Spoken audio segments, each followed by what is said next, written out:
Good to go. Well, it's wonderful to be here at the site of one of our satellite hospitals here at Redlands, one of 7 satellite hospitals we are building across South East Queensland. I want to acknowledge that we stand on the lands of the Quandamooka people and pay my respects to the elders past, present and emerging as we celebrate this sod turning that we're about to undertake today. And it's wonderful to be joined here by Minister Mick D'Ath, member for Springwood, and also Kim Richards, member for Redlands, also Scott Hutchinson from Hutchinson Builders, and also Dr Peter Briscoe as we celebrate this amazing first sod turning out of our 7 hospitals. We have 7 satellite hospitals, as I say. In addition to this one at Redlands, we are also building one at Tugun and at Ripley. We have our Kalanga and Caboolture and Bribie Island sites as well, which will be starting very soon, and we will have these up and operational in 2023. What these satellite hospitals will do is to help take pressure off our major hospitals, including right here at Redland Hospital, by having minor illness and injury clinics, but also some of these satellite hospitals will have renal dialysis chairs and be able to also have oncology. We'll have outpatient services that are community-based, and it means that people will not have to go to our bigger hospitals for these services, and they'll be able to come to one of these community-built satellite hospitals. This will support hundreds of jobs over the 7 sites and is part of our election commitment of $265 million to also take pressure off our hospitals, but also it's about bringing these services closer to our communities. I'll ask Minister D'Ath now to say a few words, and also Kim. Thanks. Thanks very much, Minister. Well, it is terrific to see this project coming out of the ground. This is all about delivering better care closer to home for more Queenslanders. And I'm incredibly proud that the Department of Public Works, celebrating its 160th anniversary this year, is partnering with Hutchinson Builders, another Queensland icon, in its 110th year to deliver these satellite hospitals, including this one right here in the Redlands. We're partnering with Hutchison's on these projects because they've got the experience to deliver these important health infrastructure buildings quickly and efficiently. And that's a really critical part of the satellite hospitals program, is that we're able to deliver them so that you can start receiving care in 2023. It's incredibly important to acknowledge as well the delivery of these. When the Palaszczuk government announced these satellite hospital initiatives, here we are just a short time later seeing this infrastructure projects being delivered. So committing to better health care and delivering the infrastructure.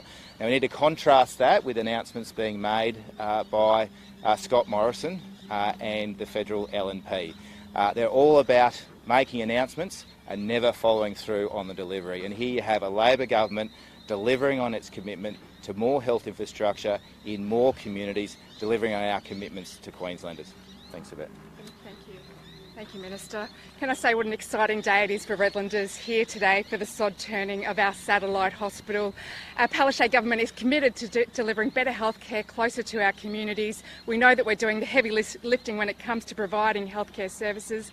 Our community is growing down here in the southern Redlands, and of course we've got our island communities as well that I know that will benefit significantly from being able to access ferries and healthcare right here on this site here in Redland Bay. So extraordinarily proud that the Palaszczuk government is delivering on our healthcare commitments for our communities and making sure that we take pressure off our Redlands Hospital by delivering healthcare closer to home. So very excited today. Thanks, Minister. Thanks. And I do want to acknowledge Hutchinson Builders who had got this contract to build all 7 satellite hospitals, and we're doing things smarter so we can actually build these facilities quicker, more efficiently and cost effective, and that is why we're so thrilled that we're going to be able to have these sites operational by 2023, because the sooner that we bring these facilities online, the sooner we can help start taking pressure off some of our hospitals. And I think I might have missed one of our 7 sites when I rattled off before, so 8 Mile Plains as well is one of our 7 sites, but we're really excited that we are here with the first ever satellite hospital construction starting right now. Questions? Would you consider extending the range of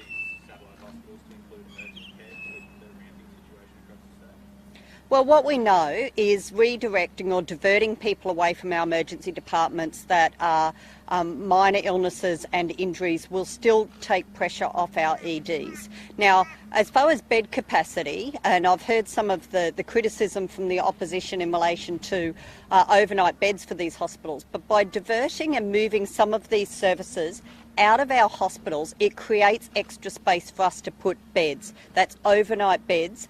That'll be for emergency care and also for planned care. So these satellite hospitals will make a difference in bed capacity because it's moving some of those day-to-day services that are situated in our big hospitals away from those buildings and into the community and freeing up extra floor space for those beds. So it will help.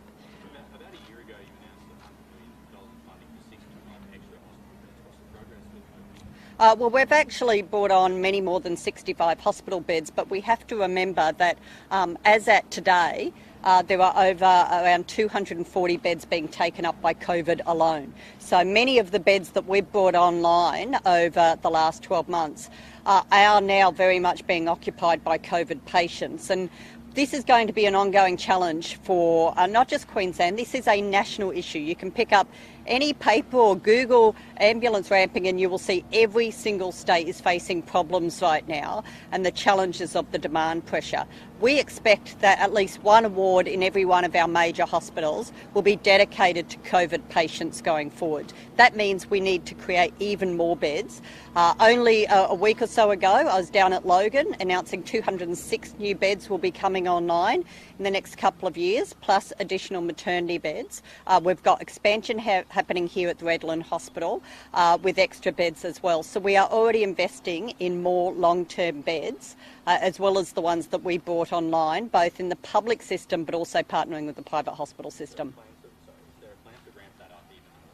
We're just hearing from the AMAQ that they think 1,500 extra beds are needed. Look, we're doing planning at the moment. We've got many business cases that are in development right now as far as expansion across the state in both existing hospitals but new hospital facilities. So we're doing that planning. We're looking at where the growth is. We're looking at where the demands are as far as not just the number of people but also the age, the demographics of those communities and where the growth is expected over the next 10 years. But we have to plan for the next 10, 20, 50 years.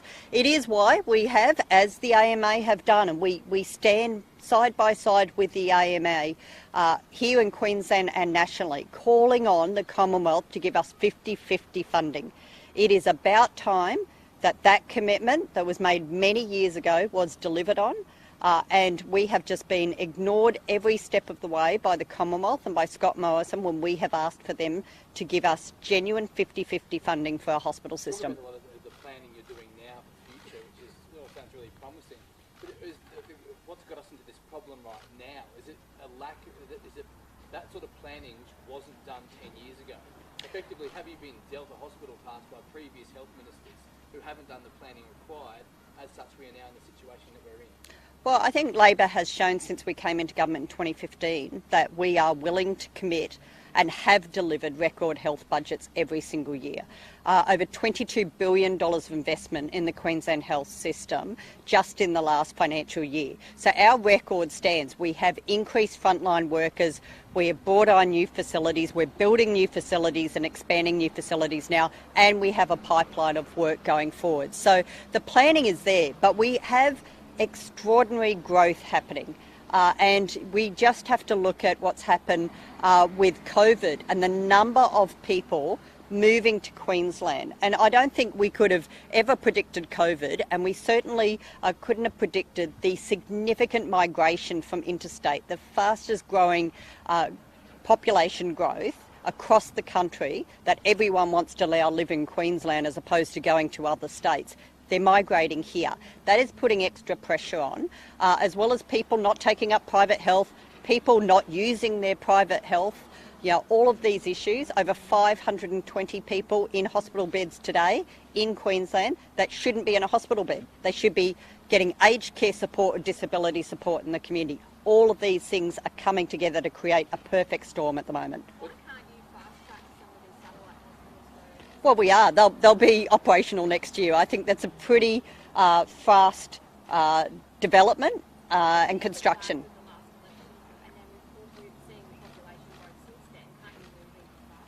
Well, I think we've moved very fast considering what we've been dealing with over the last 2 years. COVID has disrupted a lot of things, both in the planning of our election commitments. We know supply chain when it comes to materials. We know that it is difficult right now. Anyone trying to build anything across Queensland and Australia knows there are delays right now. And the fact that despite those delays, despite the supply chain issues, the fact that Hutchinson Builders are going to be able to operationalise these facilities by 2023, I think is pretty impressive. There are families, do you think families who are upset at the government have a right to be upset at the moment? Because we saw details of another case come forward, and I sent details to your office about a 73-year-old lady who's now in palliative care after she waited 7 hours. Her family believes if the ambulance was on time, she wouldn't be in palliative care, she would be well enough to keep on fighting. What's your message to families who are right now stuck in the thick of it? I would love to have a magic wand and stop this overnight. It is heartbreaking to see these delays. No government, it doesn't matter what your political persuasion is, no one wants to see these delays, but also no one has a quick fix to this. I was just reading today that Victoria are now seeing waiting times of over 12 hours for their ambulances. So there is no quick fixes here, but we are implementing, and I've heard the LNP's 4-point plan. The 4-point plan is already being implemented. We're already putting extra staff on. We've already got improvements happening to patient pathways in our EDs and into our hospitals right now. We are putting in place initiatives because the Commonwealth are completely failing in their obligations. We are getting people into aged care support and disability, not at the rate we could have if we had Commonwealth support, but we are doing that. So, it would be lovely to be able to fix these things quickly, but there is no quick fix. Everyone is working in the best interests of building workforce capacity, opening up beds as quickly as we possibly can, building new construction and finding smarter ways to do our job, including virtual care and hospital in the home, which has been a very, very successful model that we have seen rolled out during COVID and will be a legacy issue going forward that is making a real difference of keeping people out of hospital.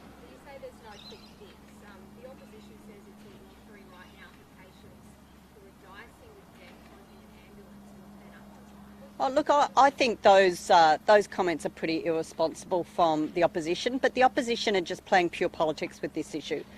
The fact is I saw them post a photo of ambulances at the PA hospital the other night. And yes, there was 15 ambulances there at that point in time at 6:30. At 7:15, there were 6. But I don't see the LNP posting that photo 3/4 of an hour later showing that there was only 6. Why? Because our systems were working and we were able to redirect those ambulances and get people off the ramp and into the hospital. So, as I say, we are working so hard, and I do want to give a huge shout out to our doctors and our nurses, to our paramedics who are working so hard. They are exhausted, they are fatigued. They have been going for more than 2 years now dealing with COVID, and COVID's as real today as it was 2 years ago. In fact, it's putting more pressure on the system. I have 2,400 staff not at work today because they are either positive with COVID or they're quarantining. Now, with the changes to close contacts, that will help us in some way. But COVID is putting pressure on top of the normal demand that we have seen, growth year on year on year. And we are doing everything possible to invest, but we need to partner with the Commonwealth as well, and we need their support, and we need them stepping up and giving proper funding. Given those workforce constraints, are you trying to source more health workers from overseas? Absolutely. We're also trying to source them from interstate.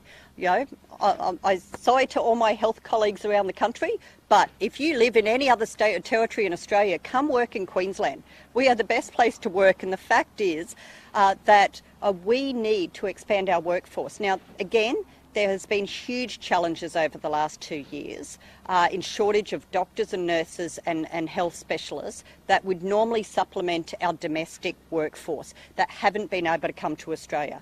And we are doing everything possible to market ourselves to those international medical professionals to come work in Queensland. But we also need to grow our own. And we are working on that health strategy right now. How do we train up more? We're going to be training doctors in Central Queensland for the first time. They will be studying in Central Queensland, and we hope that they will want to stay and work in remote and regional towns in Queensland. So we are growing our own as well, but it takes a long time to build a doctor, to get them into the workplace and being at their highest level.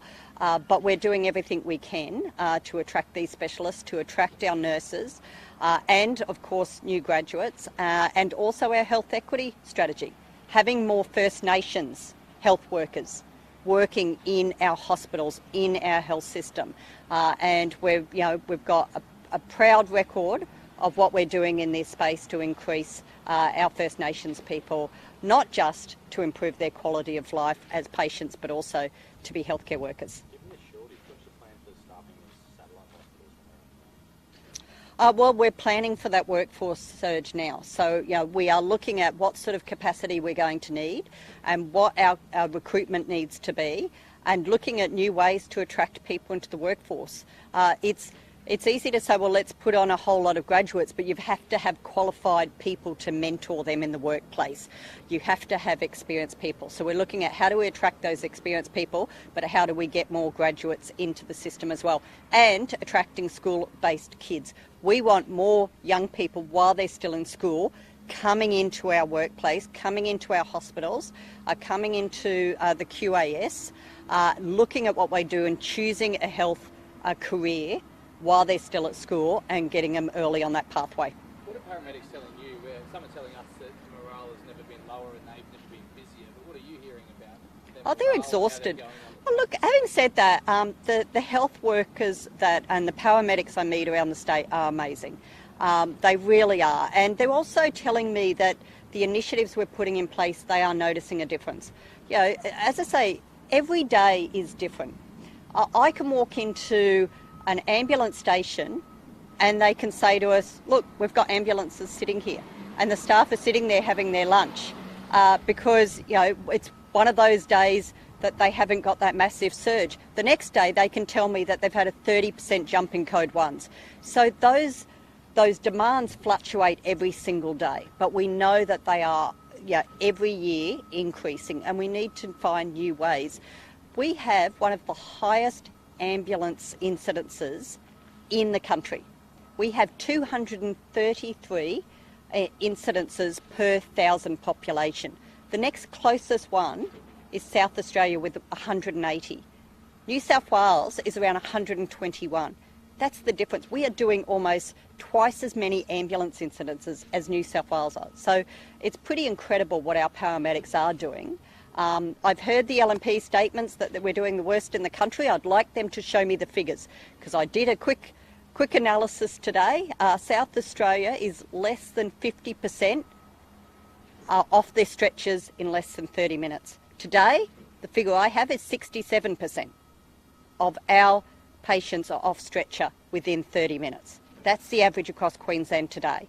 So we are doing our best and working really hard to improve those statistics, most importantly to provide better health care for people of Queensland. COVID rules are relaxing on Friday. What impact are you expecting that to have on the healthcare workforce? And are you worried that more patients might be infected? So we will leave it to each HHS and each hospital to look at the risks. It is part of the obligations in the changes to close contact quarantining is that you must advise your employer. So every health worker who is a close contact of a positive case in their household will need to tell their employer that they are a close contact. And it will be up to the hospital and the hospital and health service to determine the risk level of that person. It may be that if with the right PPE and depending on where they're working in the hospital and testing before every shift, that will be adequate. In some cases, because of the risk, they might not be allowed to work in that particular area and they might be asked to work elsewhere. So I think it will ease some pressures, but we do have to be aware that more close contacts in the community probably means more positive cases going forward. How many people that means in hospital, time will tell. You mentioned mentioned the PA hospital and the 15 ambulances, and they were diverted elsewhere. Is hospital bypass back in practice? Or? No, these won't bypass. What they do is when a call comes through, our dispatchers look at which is the best hospital to send them. So it's not diverting them or bypassing them. It is sending them to the ones that they think can manage them at that time. And that's what they did. So, future ambulances were redirected where they could go to deal with those pressures. That happens every day, and that's what they're supposed to do. Is there cases of ambulances bypassing one hospital to go to a hospital further away because there's less of a queue there? Not that I'm aware of, but it is better to be at a hospital and getting into the ED than sitting on a ramp. Just coming back to the satellite hospitals now, how is the government going to get the message out there that this is the place to go when people don't have pressing urgent health issues where they need to go to the Redlands hospital? So it will be really important before these sites open for us to be communicating with the broader public about what these facilities have to offer, what their operating hours are and how they can access them. We hope that we can work with the PHNs and the GPs and the primary and allied healthcare in the community as well as the hospitals to get that information. I think once people realise that they can come here with a minor injury or illness much quicker than going to an ED in a major hospital, I think word of mouth will probably draw that demand into these facilities. But we will have a communication strategy as well. I think key is working with our GPs. Same with our virtual care. If we can redirect people away from emergency departments and hospitals and get them early intervention and prevention care at facilities like this, then they may never need to go to hospital. That's our aim. It's early intervention and prevention. If people look after their health early and can get some of those services close to their community, hopefully we won't need to see them in the hospital. Thanks, guys. Thanks, everyone. Okay. Now I've heard.